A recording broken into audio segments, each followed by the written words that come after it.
The following was recorded in front of a live studio audience at the Studio 21 Podcast Café. This is the United Podcast Network. Welcome to the Pit Life BBQ podcast. Join us around the pit as we talk all things barbecue. Now here is your host, Johnnie Mags. What's up, everybody? Welcome back to another episode of the Pit Life BBQ podcast, coming to you live from the Studio 21 Podcast Café in Salem, New Hampshire. Hi, Chrissy. Hi, Johnny. How are you? Good, how are you? I'm doing fantastic. Good. Look, it's exactly 5 o'clock. Kent.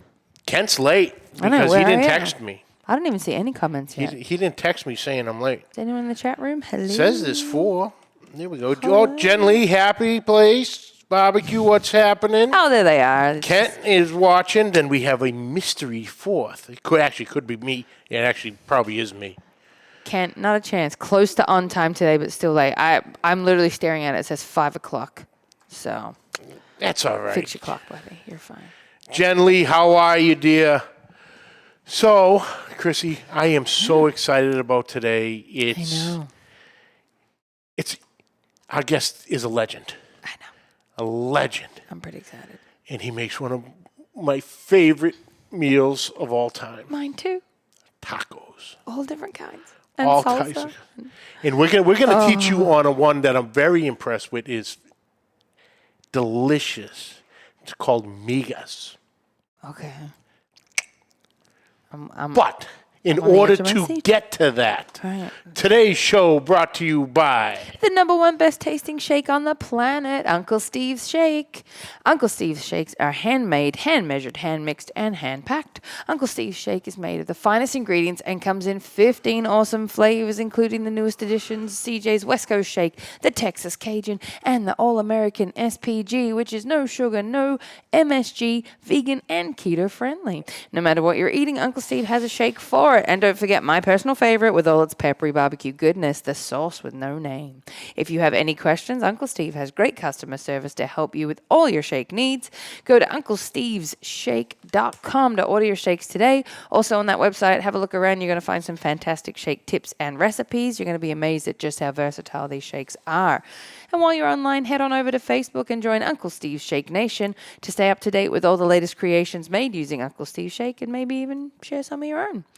I wonder if you could put them in tacos. That's a dumb question. It's not a question. Oh, we can. I have proved that. Ooh, dessert taco with the dessert shake. Anyway, I'm getting off topic. It's time to step out of your backyard barbecue and your competition barbecue game with Uncle Steve's Shake. Uncle Steve's Shake shakes them on everything.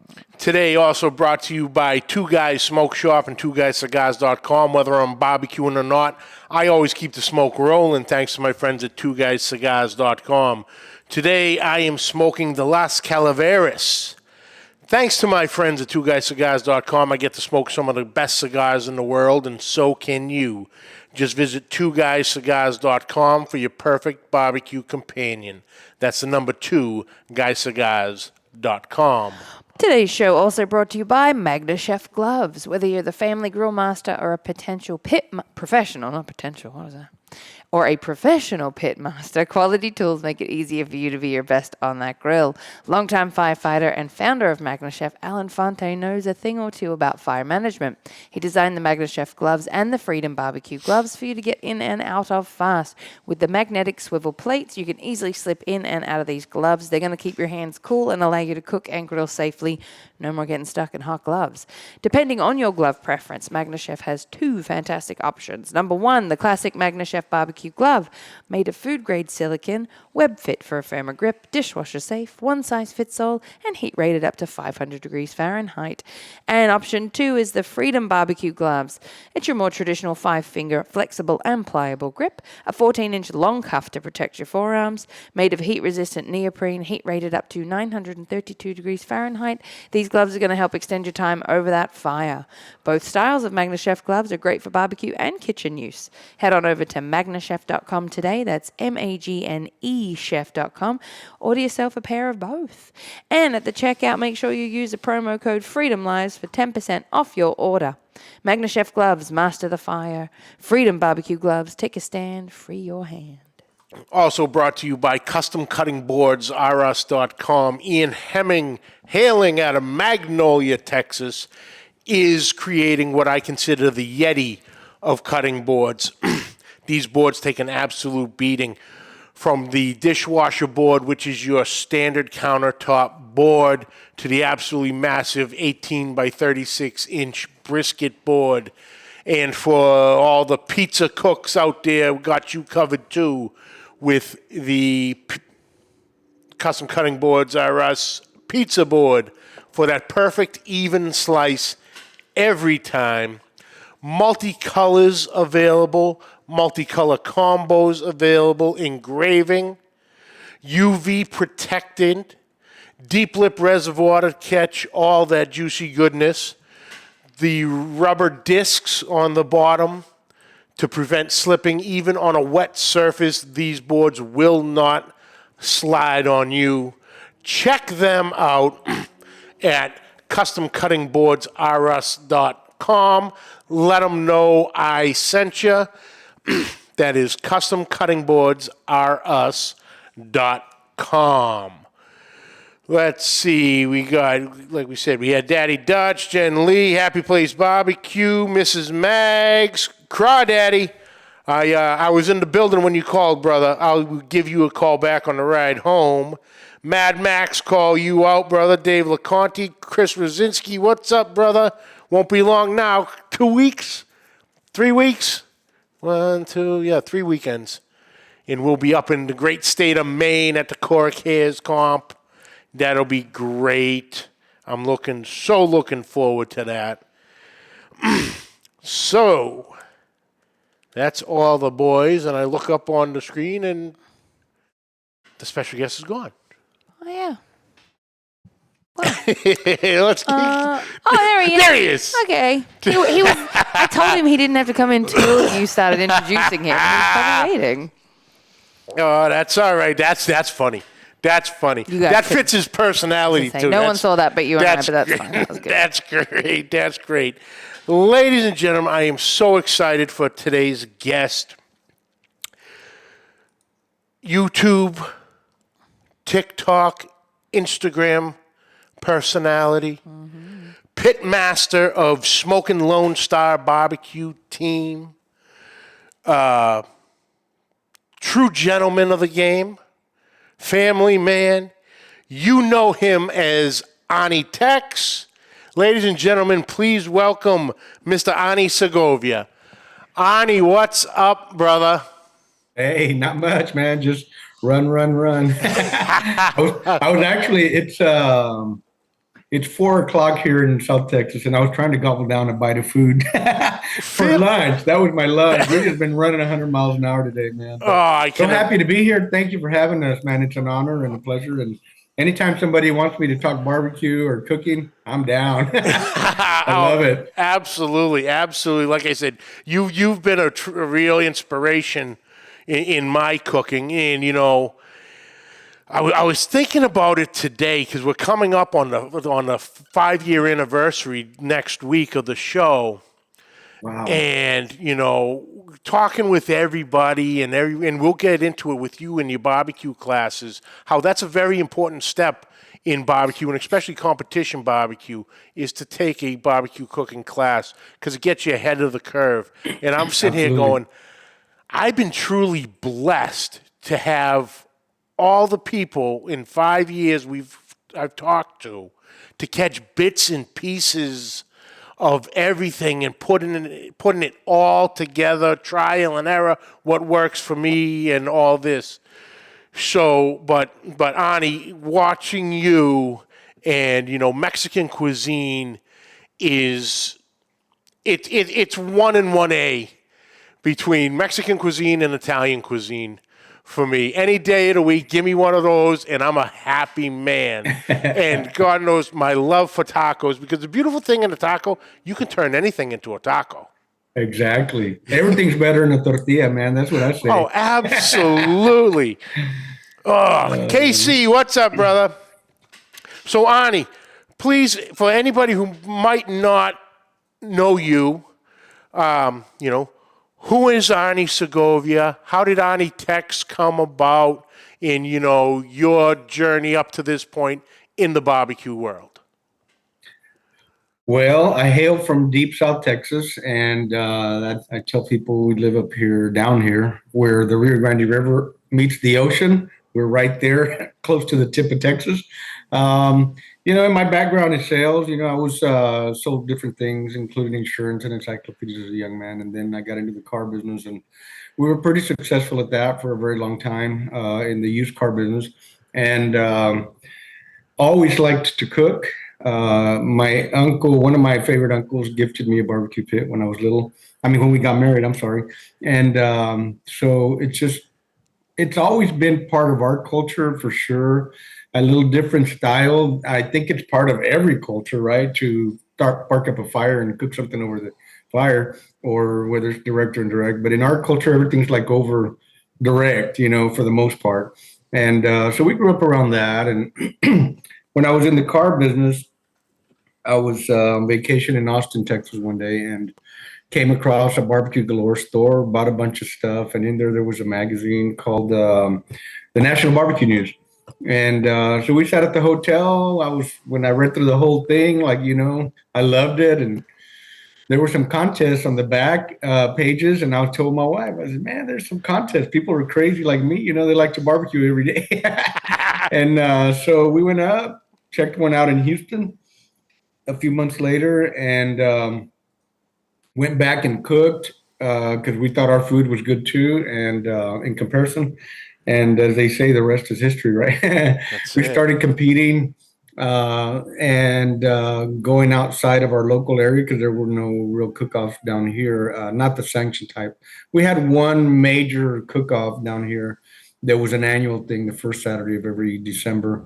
And that was actually where I got my first taste of the competition itself. We had a real good time. We cooked a bunch of food, and it just was something that I really had fun doing. So when this other stuff serendipitously fell in place, it just we just went, and I came home. After that first trip, we went to Judge, got to visit with a bunch of people. I met some big names there, or I should say they weren't big names then, but they became big names after that. That was in 1998, I believe it was, late 98. And so we came home, and me and my brother built a little trailer pit, the one you see on my personal or on the Smokin Lonestar page, with the red, white, and blue Texas flag one. Took us 6 months to build it, but we got it done. And, in between weekends and afternoon beer parties and stuff like that, what I mean? Totally from scratch. And went back to Houston, and we did really well. We almost RGC'd that event. First time out. So after that, it's like a drug, you get hooked and you're like, oh man, that walk, that feeling, you get, it's just really, really like a drug. Like I said, you get excited, you get your endorphins get into high gear, and your adrenaline starts going, and you're like, I want some more of that, right? Like caffeine. And so we came home, and at that time, I worked a lot of hours full time. So we would started to go to one here and there, and later on, we bought a little motorhome, and we would do one every other month or about every month for a couple of years. And then the kids got older, and we kind of got away from that, and went dirt bike racing with the kids.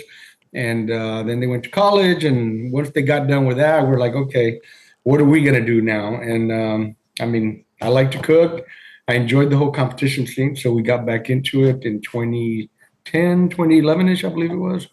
And started with nothing again. I didn't even have a real trailer pit anymore. I didn't have a barbecue. I had sold everything. We were some of the victims of the 08, 09 crashes, right? When everything went to hell. And we had just bought a restaurant right before all that happened. So we lost a bunch of money, and we started all over.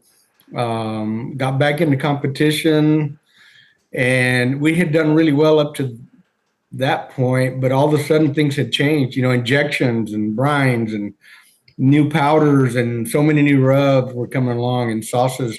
And so I kind of took me 6-8 months, almost a year, I think I would say, to kind of find my way back into the game.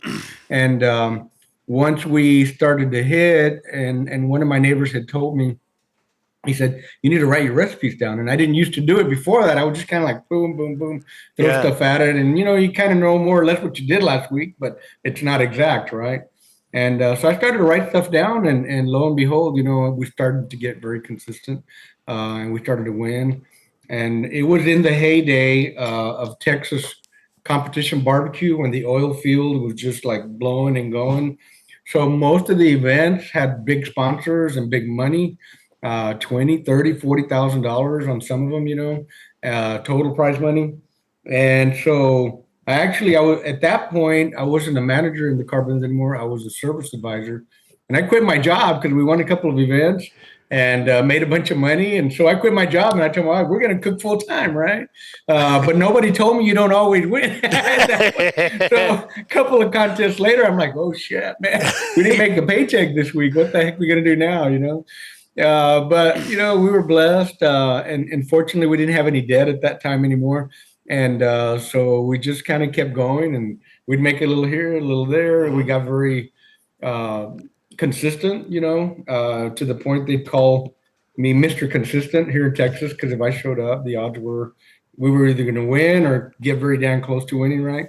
And so we did that through 2016, did really well, and people started asking me to give classes, which I didn't, think I was anything special or had capability to be a quote unquote teacher, right? I was just having fun doing my thing, right? So we finally gave in and said, okay, let's do a class, and we'll show people what we do and how we do it. And it was a big sellout. We did it again the very next week because we still had people who wanted to show up, and that sold out. And then, anybody that's ever done classes knows that it's pretty lucrative, right? So when you get 20, 30 people in there at $500 a pop, it can be pretty nice. So people started asking us to go all over the place. We'd go to Laredo and Houston and Lubbock and DFW and do classes. So we did that for a year, all 2017, and cooked in between a little bit. Started to get our butt whooped by people that took our classes, and we're like, okay, maybe we told them too much. But my wife was like, before we started, she's like, don't tell them everything. And I'm like, no, I'm not going to do that. I had been to a class, two actually, and even though I was already like winning a lot, but you never stop learning, and you never are going to get that one little thing, right? And I was very disappointed actually at both of them, and as far as what I learned from quote unquote big competition winning guys. And so I told my wife, I'm not going to do that. I'm going to lay it all on the table. I put it all in writing, typed it all out, made copies, which nobody else ever did, right? And I gave exact recipes, 3 for each category. And then, life takes a turn here and there, right? My wife had been diagnosed with cancer, and so we just kind of decided to write it out in 2018 and take care of her. Around that time, my son's like, hey, Dad, you should start an online class. You can't go anywhere right now. Why don't you do something online? So it took us about a year to get that all put together. And then September of 2019, we did what they call a pre-launch, right, of our online barbecue school. And we sold a lot, a lot of them all over the country. And so after that, we just kind of kept doing it, and it did well for a year. And then COVID came along, and a bunch of things changed, and we sold our 2-acre ranch in Edinburgh, moved to McAllen, and so we're just kind of hanging around the house, cooking every day like everybody else. Couldn't do nothing else. And so we just kind of decided to come up with a barbecue spice to try and, make something other kind of income, since we weren't full-time cooks anymore. And, it took us 6 months to develop the WOW, which was originally a steak and fajita rub only. That's what it was created for. But people use it on everything else, so we decided to change the name to just barbecue rub. It's a little more versatile that way. And so we actually started. We were already done 1 or 2 YouTube videos, right? We weren't really making videos, so to speak. I would just post up on Facebook more than anything. And so we started to create videos mainly to promote the product, the WOW. And then 6 months later, I think it was, we started with the OG salt, pepper, garlic. And kind of like the other one y'all mentioned a while ago, I didn't want nothing else in there except just straight salt, pepper, garlic, no additives, no fillers, no nothing, right? And they took off too. So, we just kept making videos. All of a sudden, we're like, okay, you can only make brisket so many ways, right? I get a kick out of some of these guys that every video they make is only brisket, right? I mean, how much can you really do with that? You can only do ribs, barbecue ribs, so many ways, right? Same thing with chicken. You smoke it, you grill it, you cut it, you do thighs, you do wings. You know what I mean? So we just decided to kind of change gears a little bit and added some of our good home cooking, the stuff that we know people everywhere like. And we had a restaurant, and so we knew a little bit about that side of the business, and we had some good recipes, and plus my mom's recipes. And, we started to post some of that stuff, and people just liked the recipes and the videos. And so here we are, that was like 2021, I think, when we kind of started doing that a little more often. And, we figured out that the algorithm monster is what I call it, likes to eat. And if you just keep him fed, he'll do good to you, And so we just started to do one a week, and it kind of got better. And, then we went to 2 a week, and after that was earlier this year or late last year. And I mean, like I said, the rest is history. There was a lot of serendipitous events that happened along the way that just things fell in place. And just to say, my kids were both in the photo video industry. And so that helped us learn the whole camera side of things. They still do the editing, and we just record. And but we started with some cheap cameras, right? And as things progressed, and we got to make a little bit of profit with the rubs, we bought a little bit better cameras, and then we bought a little bit better cameras, bought lights, and figured out that lights make the difference. How things look and how you present. I still suck at plating, I think, but I'm just not a chefy, platey kind of guy. I see some stuff and I'm like, damn, that looks good, man. I wish I could do stuff like that, but it seems like we're always running by the seat of our pants, Oh, yeah. And we're doing things at the last minute. But it's been a really, really, really fun ride. And we've been very, very blessed. It's a little family operation between my wife, myself, and our 2 kids, and that's really all it is. And we're fortunate we're still able to operate out of the house. We're getting to a point where, like, okay, do we need to go rent a building? Do we need to buy another property? Do we need to hire an employee so that we can record more, or at least take a little short vacation or something, right? Because right now it's just me and Terry, right? Yeah. On the rub business side, I would like to figure out how to grow that more, store-wise, different stores.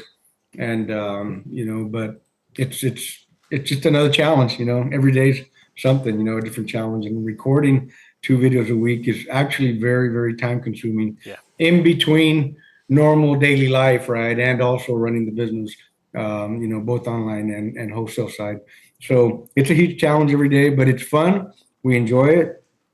We get to eat really good and write it off. So that's another big plus. Oh, absolutely. And, so it's good. It's good, John. It's really, really good, man. Oh, that's great. Uncle Steve, what's up? Matt Pereira, Joe, what's going on? Bill Purvis, Chicken Fried Barbecue is in the house. Guy Chisholm. Hi, Chicken Fried Barbecue. James Pavia, what's up, brother James? Schmitty. Chris Rodriguez, Tejano Cookers is in the house. Big Hano, what's up? Happy belated birthday, my brother. Gray Reiner, Randy Salinas, Big Salinas, Stephen Darlene Stander, what's happening? Then we had another friend of yours, Arnie, right here. JB, Mr. Jonathan Barton for Barton's Barbecue. John, what's up, brother? All those guys are friends of mine. Love them all. I miss my barbecue buddies. I really do. We haven't been able to cook much doing this other job over here. Oh, yeah. They're all coming out for you today, brother. Good. Glad to see that. Appreciate you guys. Love y'all.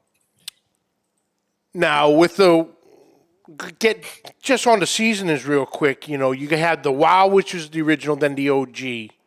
Right. And like you said, the OG is salt, pepper, and garlic. Right. And like you said, with your YouTube, all your videos, you incorporate them all.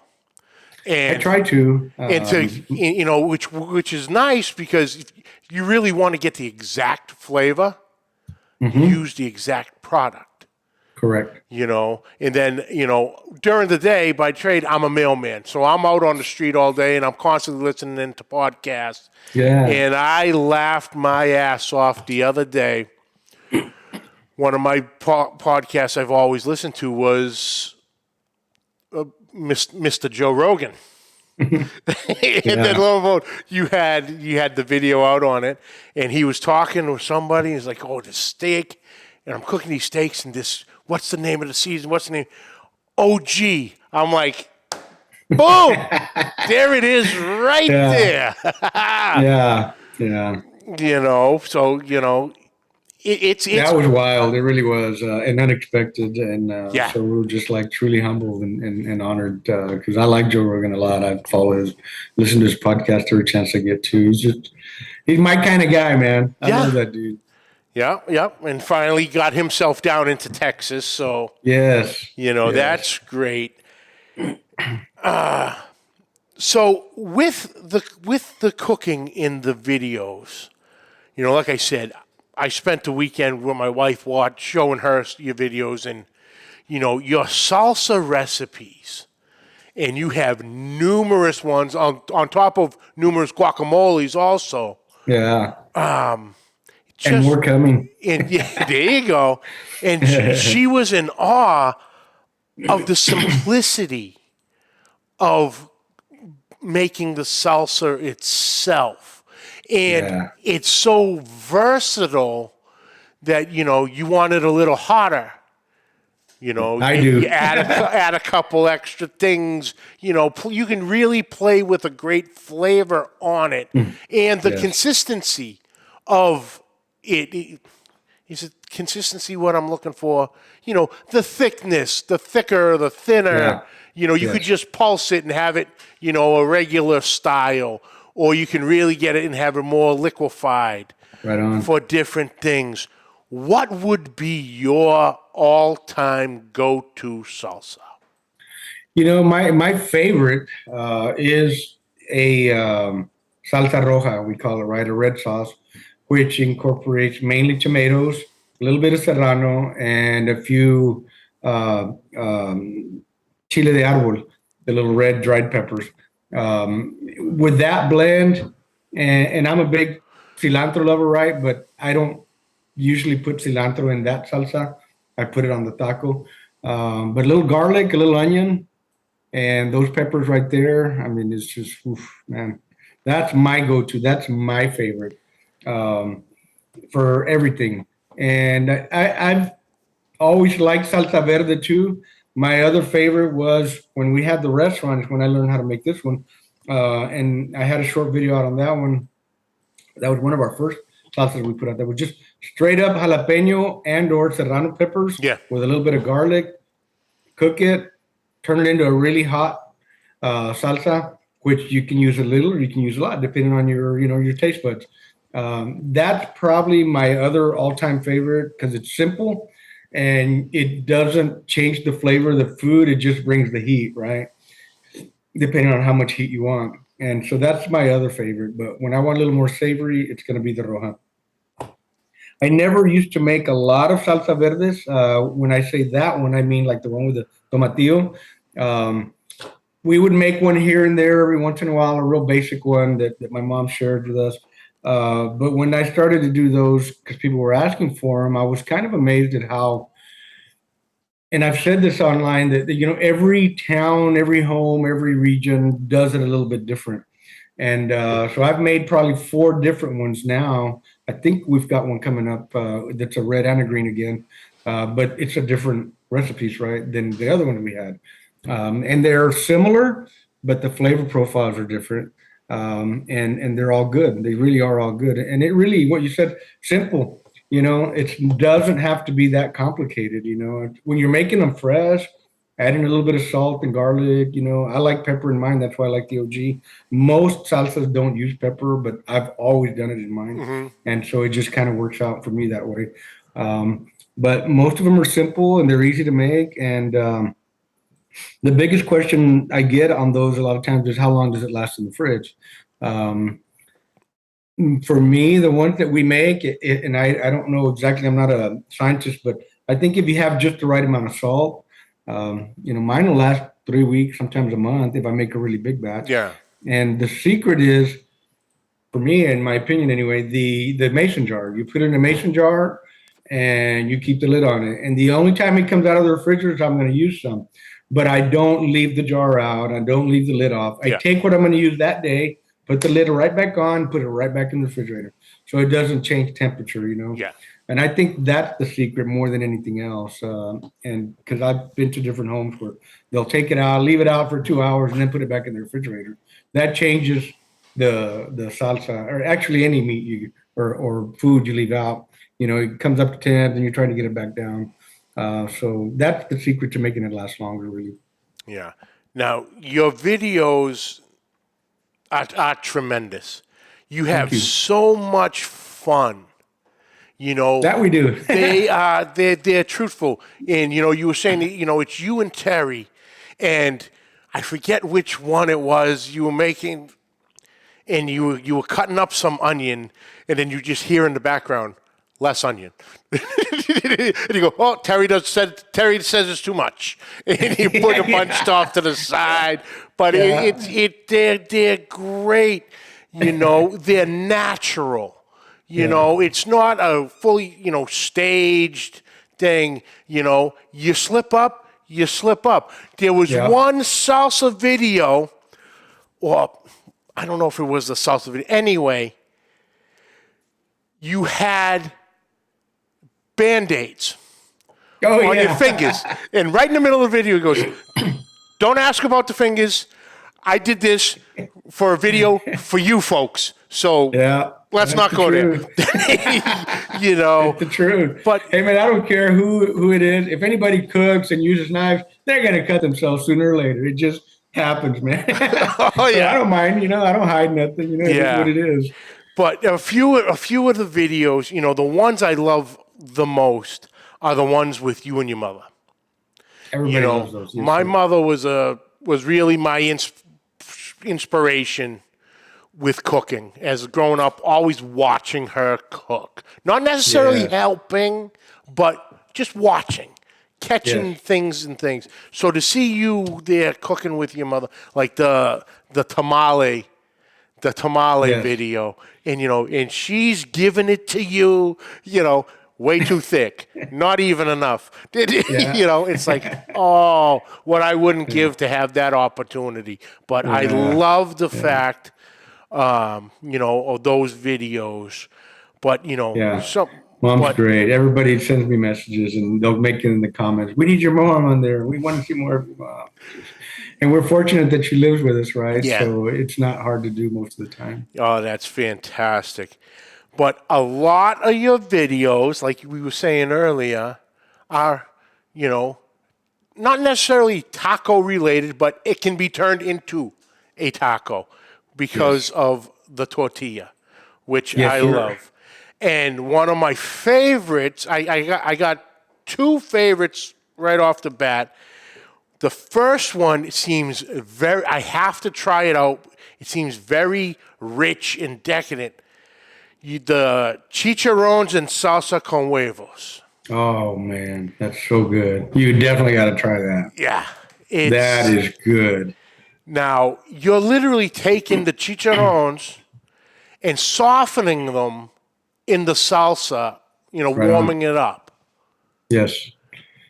And it was, See, down here we have different kinds of chicharrones. Some are the cracklins, right? The real soft, crunchy ones. And then there's different companies here that sell them even in the grocery stores here.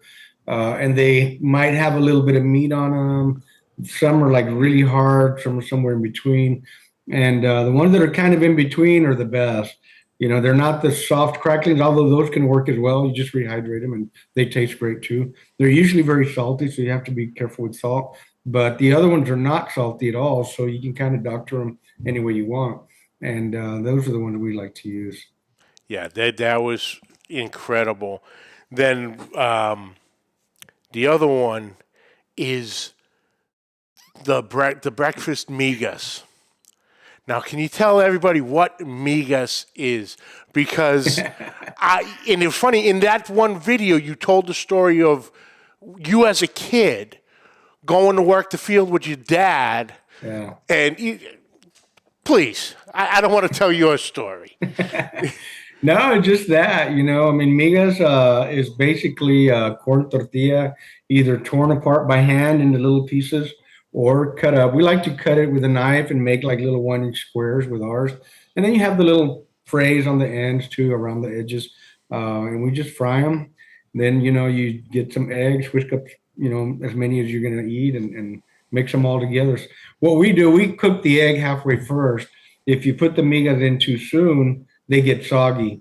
And we still like a little crunch in that when we're taking the bite, right? But basically, that's all it is. It's a real simple corn tortilla. Now, there's different types of tortillas in corn. When it comes to corn, there's a lot of something people don't know. And I wouldn't even have known either, except that we owned a restaurant, and that was when I learned it. Like down here, the company that make those tortillas, they make them a certain thickness and a certain diameter for the general public, what you buy in the grocery stores. And what you buy here at local meat market, they bring them fresh made, wrapped in paper, and they put them in these ice chests, and you take a whole dozen or two when you buy your barbacoa or your Sunday meats or whatever, right? But they also make thinner ones and different sizes in diameter for chips. Like when you buy corn chips at the store, they're usually a different thickness. And in the restaurant business, because you're making your own, the whole key is like workflow, right? I mean, you got to get them in, get them out quick because you're serving people, you're serving plates. So they make them a little bit thinner. And so you cut them into, the shape, pie shape deal. And you just drop them in there, and literally like in 30 seconds, they're done. You take them out, put them in a little basket, send them out to your customer. Fresh. Man, they don't get no better than that. I guarantee you that.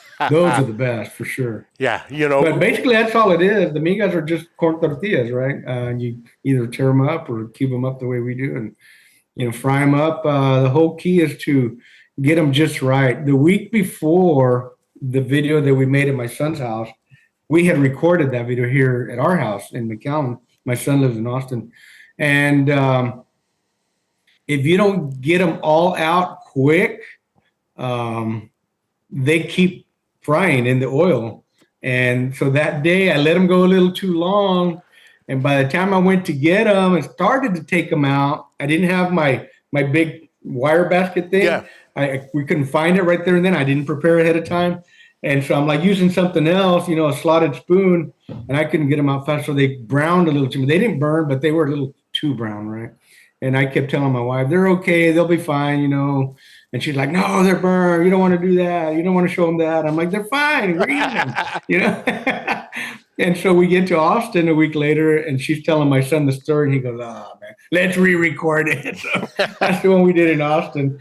And my dad used to not understand. I told that story that, why? Because my mom would make them, right? When we were little, we'd be going out to work, and she'd put them in a flour tortilla.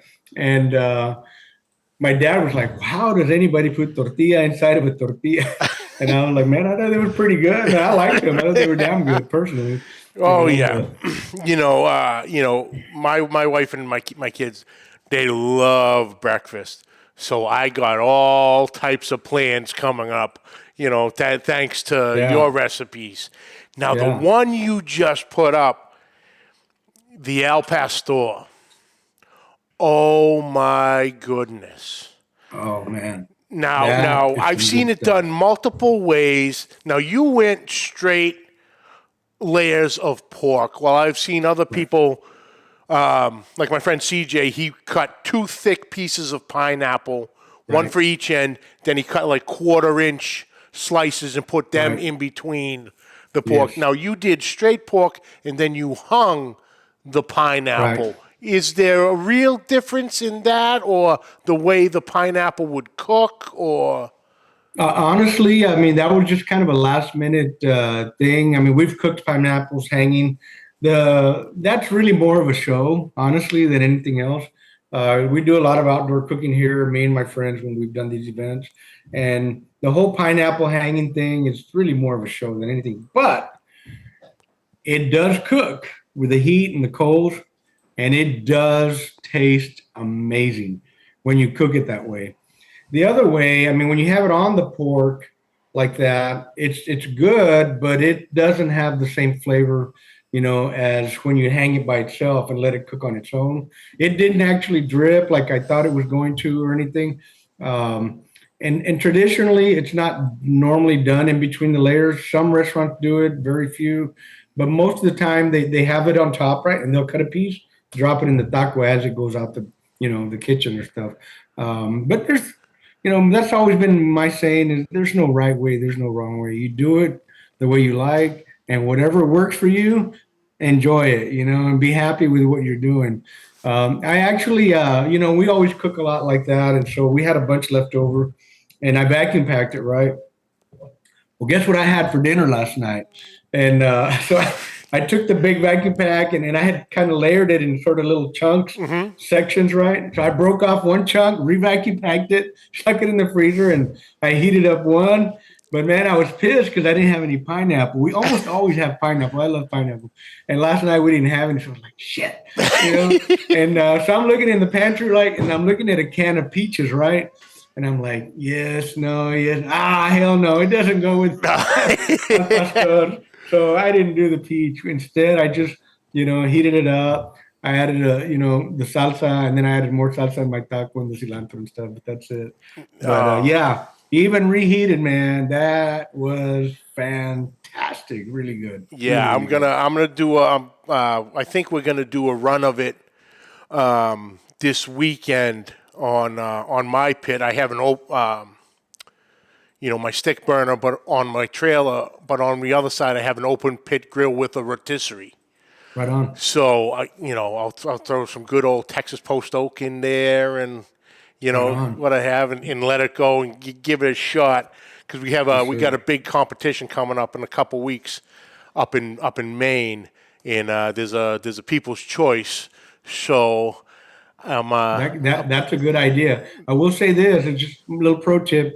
Definitely more pineapple. The pineapple just balances that whole thing out and just creates, like when you eat Asian food and it's got the what's it called? Sweet and sour. Yeah. It's kind of that effect, not the same flavor, but that effect where it's like kind of sweet, but still you have the adobo flavor from the chili pepper. Yeah. And it's just like, and the meat, and when you cook it then direct the way we did with real fire, the flavor, of the fire is another element in there that just like really seals the deal, man. And it's just fantastic because a lot of people, cook tacos al pastor like that, but they'll do it in a pan or on a flat top and just kind of griddle the meat after they, marinate it in the adobo.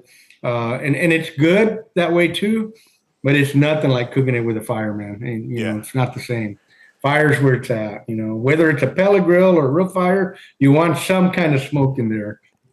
That really seals the deal, in my opinion. Oh, fantastic. And that pineapple, fantastic too. The pineapple is fantastic with some real fire put to it. It really is. Yeah.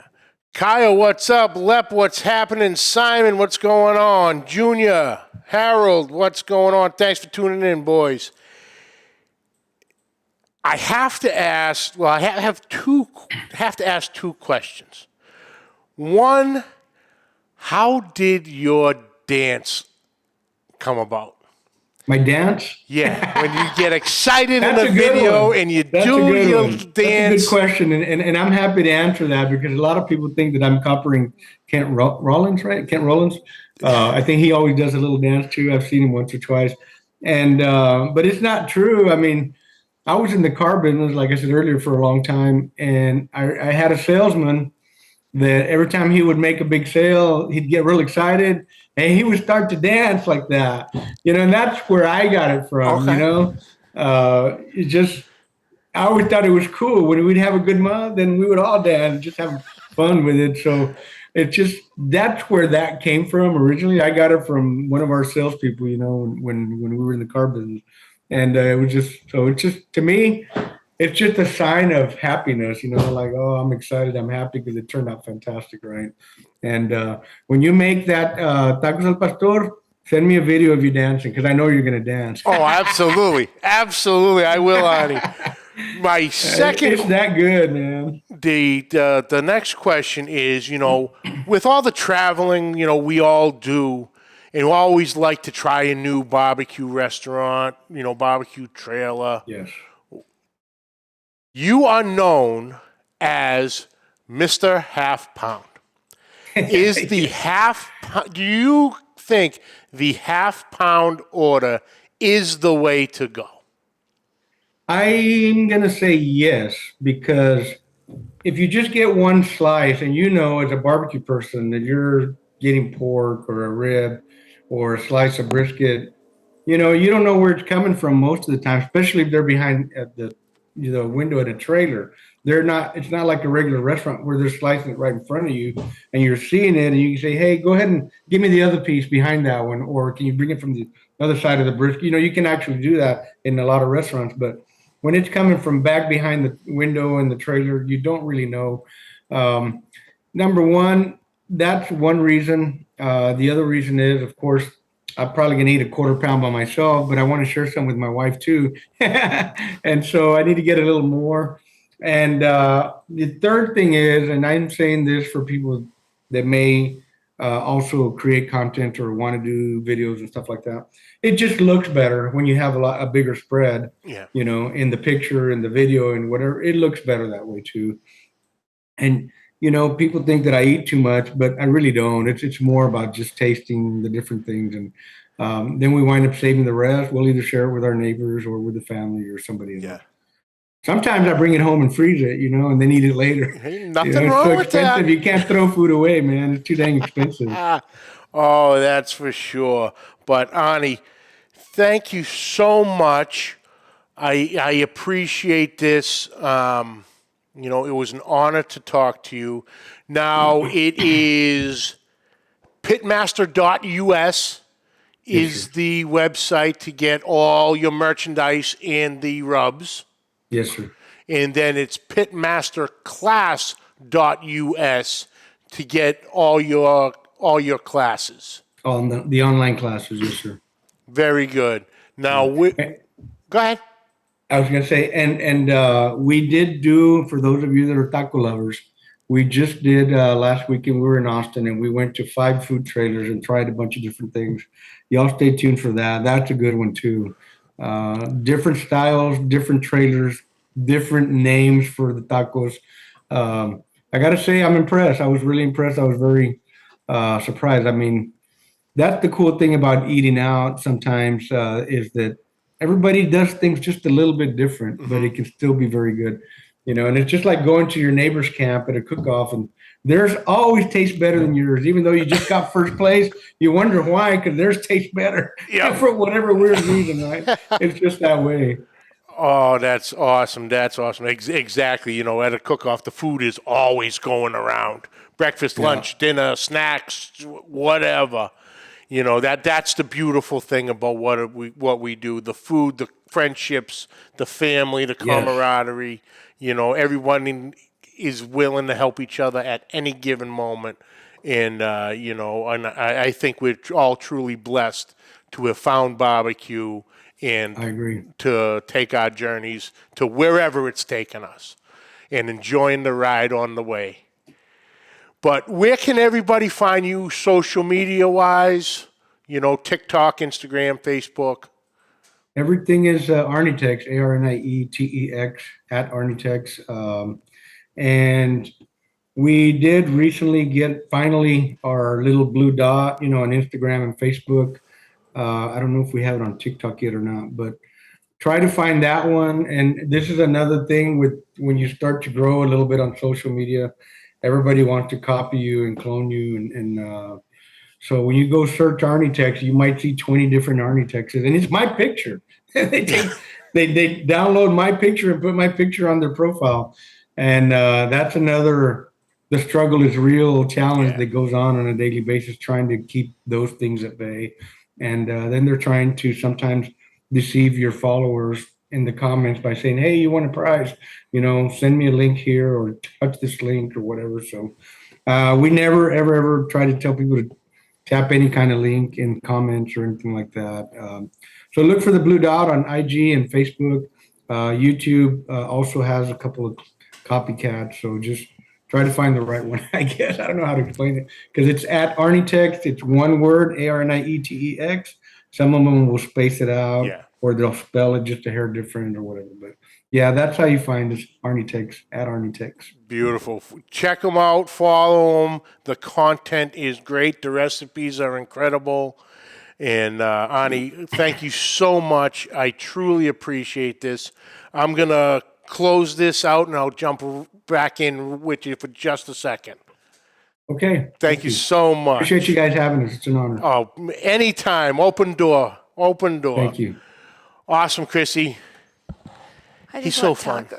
He's so fun. He's so genuine. What you see is what you get. Yeah. The videos are incredible. I know. I was watching them today. The recipes are amazing. Yeah. And it's. I was so thrilled when I got in contact, and I'm happy to join. I'm like, oh, that's awesome. Yeah. That's awesome because, like I said, he's been a real inspiration on the stuff I do. But next week. Oh yeah. 5 years to the day. August 8th, 2018 was episode one. Well, technically it was episode 2. Long story. We did a quick little We did a quick little run through to figure out the thing, and that technically set up the first episode. If you look on it says it's not episode 1, and we all call those episode 0 in the business, so it's still episode 1. But counts. 5 years to the day. Awesome. We got the boys coming in, going down memory lane. What everybody's been up to. Greg is busy with his catering. Mike's crushing it with the trailer. C-Mac was in Ohio at a MC in the Egg Fest this weekend. Catch up with Crawdaddy, hopefully. Just see what everybody's up to. Yeah. But 5 years, tune in. Wow. But that's it for this week, folks. I'd like to thank you all for joining us. Catch the audio wherever podcasts are found. Catch the video on Facebook, YouTube. Hit that subscribe button, notification bell. Have all the episodes right there at your fingertips. Find all the social media links listed down below. Questions and comments, please send it to Pit Life BBQ Podcast at gmail.com. Like always, subscribe, rate, and review. Hit that share button. And until next week, keep the smoke rolling. The views and opinions expressed by the hosts, guests, or callers of this program do not necessarily reflect the opinions of the Studio 21 Podcast Café, the United Podcast Network, its partners, or affiliates.